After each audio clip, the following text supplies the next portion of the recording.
우리에게 주신 하나님의 말씀은 열왕기하 2장 15절부터 25절의 말씀입니다. 구약성경 562쪽입니다. 열왕기하 2장 15절부터 25절까지의 말씀을 드라마 바이블로 낭독합니다. 맞은편 여리고에 있는 선지자의 제자들이 그를 보며 말하기를, 엘리야의 성령이 하시는 역사가 엘리사 위에 머물렀다 하고 가서 그에게로 나아가 땅에 엎드려 그에게 경배하고 그에게 이르되, 당신의 종들에게 용감한 사람 50명이 있으니 청하건대 그들이 가서 당신의 주인을 찾게 하소서. 염려하건대 여호와의 성령이 그를 들고 가다가 어느 산에나 어느 골짜기에 던지셨을까 하나이다. 엘리사가 이르되, 보내지 말라. 하나 무리가 그로 부끄러워하도록 강청하매 보내라. 그들이 50명을 보냈더니 사흘 동안을 찾되 발견하지 못하고 엘리사가 여리고에 머무는 중에 무리가 그에게 돌아오니 엘리사가 그들에게 이르되, 내가 가지 말라고 너희에게 이르지 아니하였느냐? 그 성읍 사람들이 엘리사에게 말하되, 우리 주인께서 보시는 바와 같이 이 성읍의 위치는 좋으나 물이 나쁨으로 토산이 익지 못하고 떨어지나이다. 엘리사가 이르되, 새 그릇에 소금을 담아 내게로 가져오라. 하매 곧 가져온지라. 엘리사가 물 근원으로 나아가서 소금을 그 가운데에 던지며 이르되, 여호와의 말씀이 내가 이 물을 고쳤으니 이로부터 다시는 죽음이나 열매 맺지 못함이 없을지니라 하셨느니라. 그 물이 엘리사가 한 말과 같이 고쳐져서 오늘에 이르렀더라. 엘리사가 거기서 베델로 올라가더니 그가 길에서 올라갈 때에 작은 아이들이 성읍에서 나와 그를 조롱하여 이르되, 대머리여 올라가라! 대머리여 올라가라! 엘리사가 뒤로 돌이켜 그들을 보고 여호와의 이름으로 저주하매 곧 수풀에서 암곰 둘이 나와서 아이들 중에 42명을 찢었더라. 엘리사가 거기서부터 갈멜산으로 가고 거기서 사마리아로 돌아왔더라. 좋은 아침입니다. 평안히 주무셨습니까? 하나님께서 우리 모두에게 새날을 주셨습니다. 말씀 보고 기도함으로 주님의 능력으로 힘있게 시작하고 승리로 끝맺는 날이 되기를 축복합니다. 오늘도 많은 일이 우리 앞에 있겠지만 주님과 함께 능히 잘 감당해내는 귀한 날 되기를 주님의 이름으로 축복합니다. 아멘. 말씀을 나누겠습니다. 엘리야는 하늘로 올라갔고 엘리사는 엘리야의 몸에서 떨어진 겉옷을 들어 물을 쳤더니 엘리야가 행했던 것처럼 물이 갈라져 쉽게 엘리사가 요단강을 건널 수 있었습니다. 이런 모든 상황을 요단강 건너편 여리고에서 지켜봤던 제자들 50명은 엘리사에게 나왔습니다. 그들은 엘리야에게 임했던 성령의 능력이 엘리사에게도 임했음을 인정하고 엘리야의 후계자로 엘리사를 인정했습니다. 그런데 이상한 말을 합니다. 엘리야의 시신을 찾겠다는 요청을 한 것입니다. 엘리사는 엘리야가 하늘로 올라간 것을 직접 보았기에 필요 없다고 만류했지만 계속 강청함으로 민망하여 허락했는데 그들은 사흘 동안이나 엘리야의 시체를 찾았습니다. 물론 없으니 찾을 수가 없었습니다. 여러분, 그들이 이런 쓸데없는 행동을 한 이유는 무엇이었겠습니까? 그들 역시 엘리야의 제자들이었기에 스승에 대한 사랑도 있었을 것입니다. 그러나 그들이 그렇게 엘리사가 민망할 정도로 집요하게 요청했던 이유는 그런 사랑이나 존경의 의미만 있었던 것은 아닙니다. 그들이 가진 생각은 사람이 하늘로 올라가지 못한다. 그러니 어디엔가 엘리야가 떨어졌을 것이라는 그들의 추측 때문이었습니다. 그들은 사람을 올리시는 하나님의 역사를 믿지 못하고 자신들 생각으로 사흘 동안이나 엘리야의 시체를 찾았던 것입니다. 이 모습을 보며 우리는 몇 가지를 생각해 볼 수 있습니다. 엘리야로부터 인계받은 리더, 선지자로서의 권위가 다른 제자들에게 아직 제대로 인정받지 못하고 있음을 알 수 있습니다.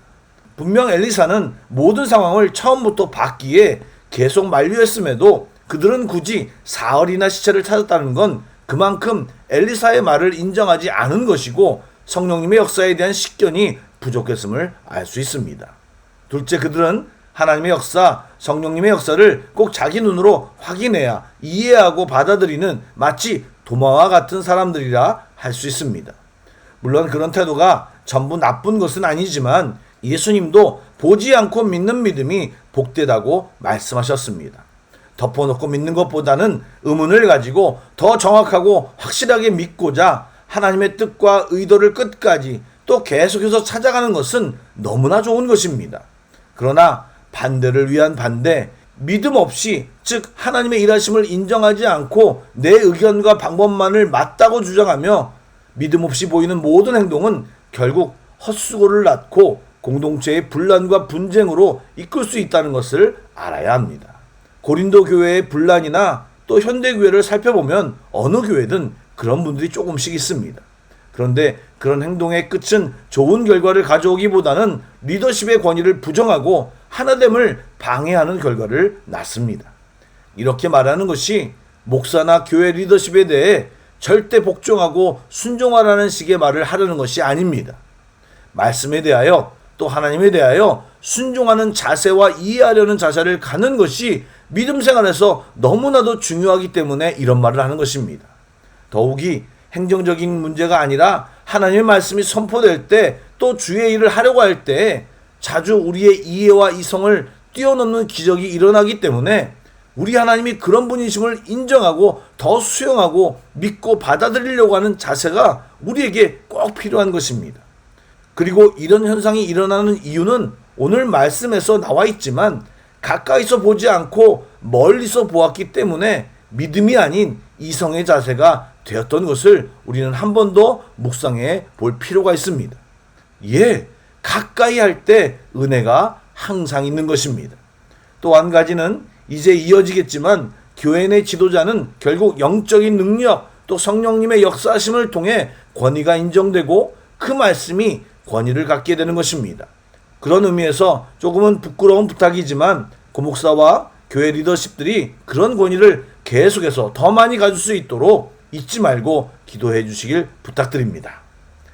19절부터 언급되는 것은 엘리사가 일으킨 이적입니다.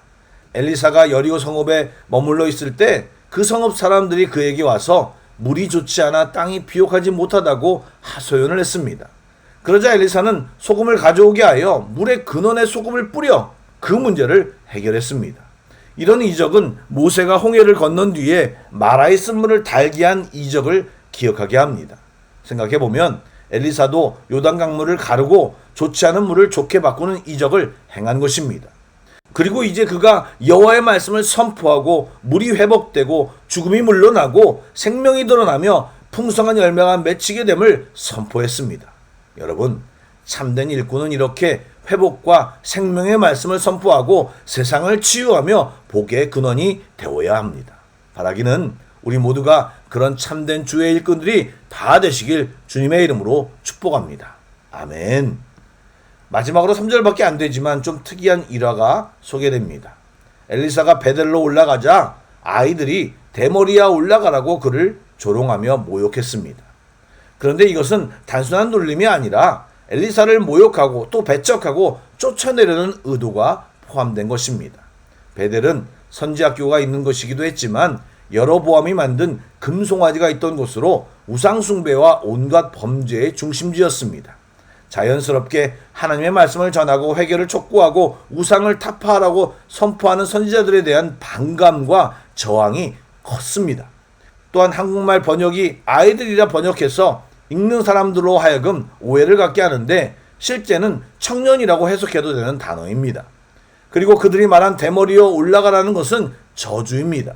고대 근동에서는 대머리를 불명예스러운 것으로 간주했습니다.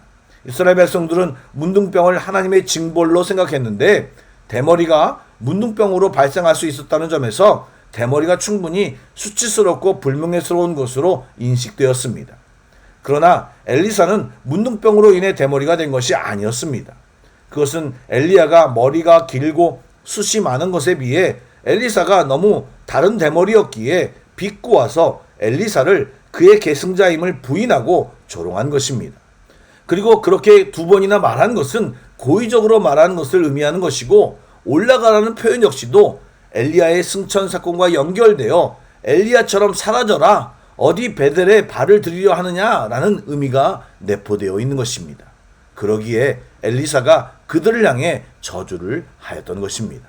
사랑하는 여러분, 전체 본문을 통해서 성경이 말하고 있는 것은 엘리사가 엘리야를 이어 이제 새 시대의 하나님의 선지자로서 하나님의 이름으로 축복과 저주를 내릴 수 있는 사람임을 보여주는 내용인 것입니다. 여러분, 우리는 현재 이 땅에서 엘리사와 같은 역할을 해야 하는 그리스도인들입니다. 눌려있고 매여있는 이 땅 사람들에게 복음을 전하며 그들에게 복음의 통로가 되어야 하고 하나님의 말씀과 성령의 역사를 우리를 통해 드러나도록 쓰임받아야 할 것입니다.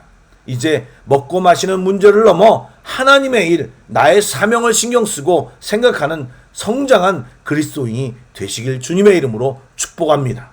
아멘. 기도하겠습니다. 소망의 주님, 연약하지만 우리를 부르셔서 주의 자녀와 일꾼 되게 하셨습니다. 주의 부르심에는 후회하심이 없음을 믿습니다. 성령으로 충만케 하시고 우리 한 사람 한 사람에게 말씀을 부어주셔서 능력의 사람들이 다 되게 하여 주옵소서.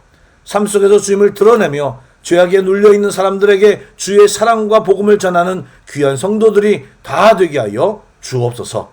오늘 하루도 주님 우리들을 사용하여 주시옵소서. 예수님의 이름으로 기도드립니다. 아멘. 계속해서 찬양곡을 묵상하시고 합심기도와 개인기도로 나아가겠습니다.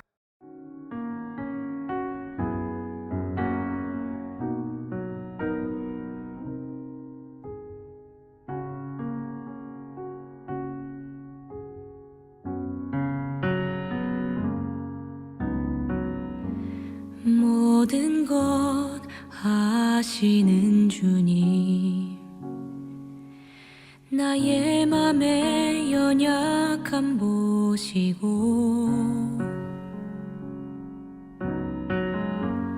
부족한 그 모습대로 주님 마음에 새겨주시네.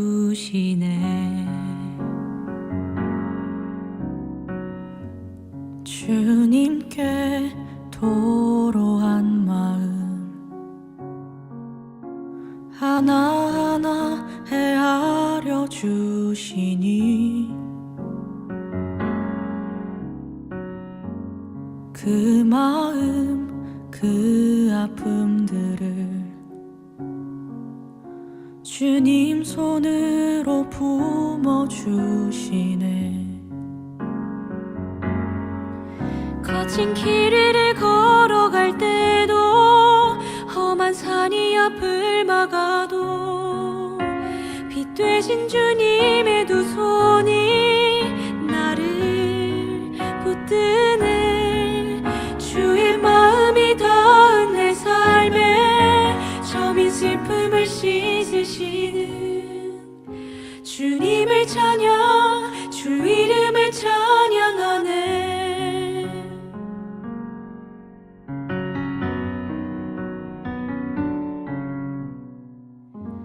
주님께 도로한 마음 하나하나 헤아려 주시니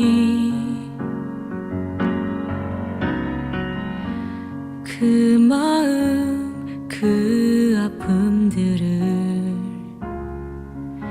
주님 손으로 품어주시네. 거친 길 위를 걸어갈 때도 험한 산이 앞을 막아도 빛 되신 주님의 두 손이 나를 붙드네. 주의 마음이 닿은 내 삶에 저민 슬픔을 씻으시는 주님을 찬양, 주 이름을 찬양하네.